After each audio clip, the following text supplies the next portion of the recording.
Today is June 15th, 2022. My name is Rob Carr of Kalamazoo Right to Life, and this is Pro-Life Week. Well, only two things today, so it's going to be a shorter program. But first off, perhaps because of some political pressure on Speaker Nancy Pelosi, but yesterday the House voted overwhelmingly to approve the Senate's version of the bill that would protect Supreme Court justices and their families and their homes from pickets and protests and disturbances like that. And the vote was 396 to 27.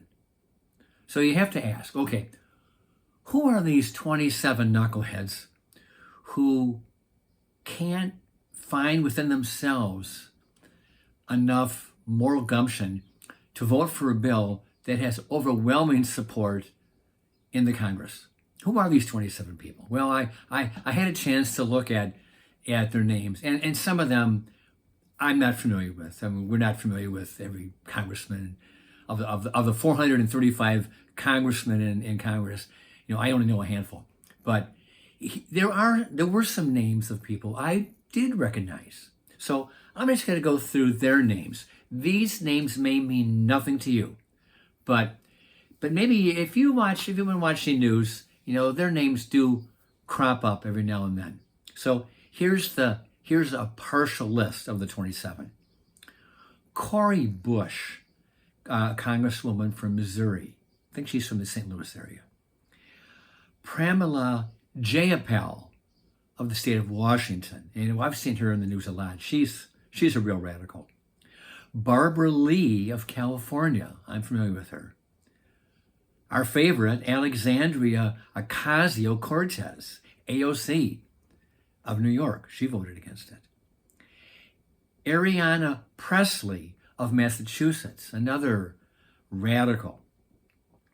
Rashida Tlaib, our own very own congresswoman from Dearborn, in Michigan.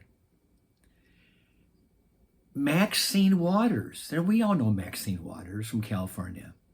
So when I look at that list, the squad that we've heard about in the last 2 years, they're all here.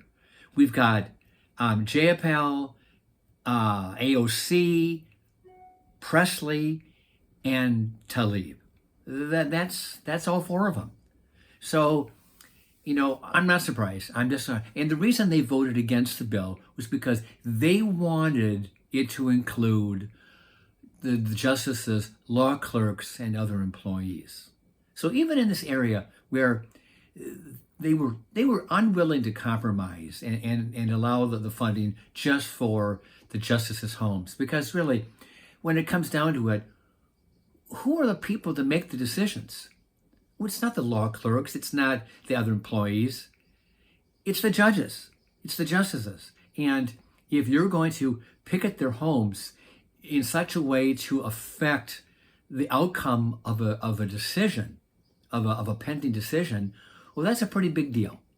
And those 27 could not find it within themselves to support it, where the vast majority of even Democrats was in favor of. So 396 to 27, good thing that Congress has passed the bill, and it will be signed by President Biden. And the last item in the news, I just saw this morning, and it's hard to believe. I mean, it's hard to believe. But I talked on Monday, I talked last time about some of the violence that's been perpetrated against pro-life pregnancy care centers or pro-life organizations around the country. And there's another form of violence, and it may not be physical violence, but it is a certain level of psychological violence. And that is some of these pro-abortion people who are just completely off the rails are disrupting church services. And I saw in the news today that just this past Sunday at a church in East Point, Detroit, on the east side of the city of Detroit, there's a suburb, and three women disrupted this Catholic priest as he was just beginning his sermon, and they're shouting and they're screaming and there may have been some vulgarities, but that's kind of par for the course, unfortunately. But one of the three women was practically naked. I mean, she had three fake like fig leaves of sorts protecting, some certain vital spots. But really, I mean, if you saw the video, you'd say the lady is out of her mind. But it's all done for effect. It's a big show. They don't walk around like that. But it's just all done to embarrass the congregants who are just attending a regular Sunday morning mass. And it's shameful. It's disrespectful. It's outlandish. And it's sad that some of these pro-abortion zealots are so completely unhinged over the prospect that Roe v. Wade is going to be overturned that they will carry on in such a fashion. So, and what gets me too, I guess I'll say this too, is that if and when the Supreme Court does overturn Roe, the decision does not overturn or make abortion illegal. As much as I want to see abortion made illegal in our country, the Dems decision is not going to be the one that does it.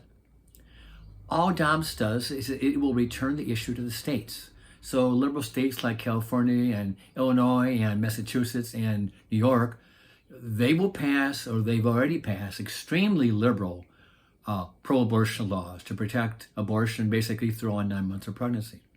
But in conservative states like Oklahoma and maybe West Virginia and some others in Texas and Florida, they're going to have laws that will be very restrictive.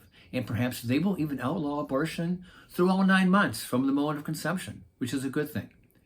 But to say that if Dobbs overturns Roe, that abortion will be illegal, that is just not true. Abortion will remain a state issue, and state legislators will have the opportunity to affect abortion policy as they see fit. And if the voters don't like what they've done, they can vote these people out and put in, let's say, liberals, and they can pass new laws. But it is the democratic process. Before I go, don't sign that petition.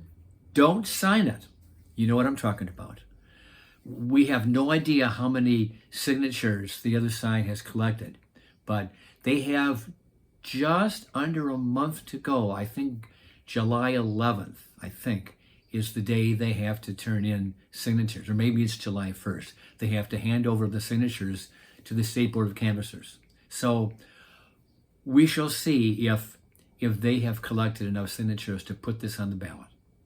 But be praying about this, because we do hope and pray that they do not collect the required numbers of signatures.